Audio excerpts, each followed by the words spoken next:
खबर शामिल करनासी रिपोर्टर मौला बख्श थेबो जी रिपोर्ट मुताबिक कोटरी कबीर भरसा टालपुर स्टॉप ते पंजन गोठन जे सवे मर्दन तोड़े औरतुन हथन में डंडा खणी पीपी जे चूंडियल नुमाइंदन इंतजामिया पारा मुसलसल वाहर न करण खिलाफ मच्छर जी नेशनल हाईवे ते रुकावटू रखी रोड बिन्ही पासन खां बंद करे छड़ियो जंहिं सबब सवे गाड़ियों बिहजी वयो। उन दौरान हज़ारे बचड़ेवाल मुसाफिरन के परेशानी जो मुंह ॾिसणो पयो। उन मौके ते एहतजाज कंदड़न मीडिया के दाहीं दे बुधायो त बर्बाद हो गए हैं, बर्बाद भूख से मर रहे हैं बेटा, भूख से मर रहे हैं बेटा।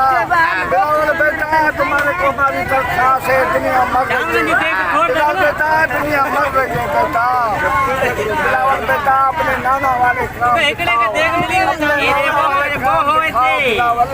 बिलावल तबाह हो गए, बर्बाद हो गए, सारा सिंह भूख से मर रहे हैं। कुछ नहीं मिला, कुछ नहीं मिला। 3 महीने हो गए ये पानी सड़कों पर बैठे हैं, घर हमारा नहीं। घना देता पानी में आयो महीना था। अच्छा 3 महीना में को बता लड़ी ना आयो ताक राशन में कौन मिलियो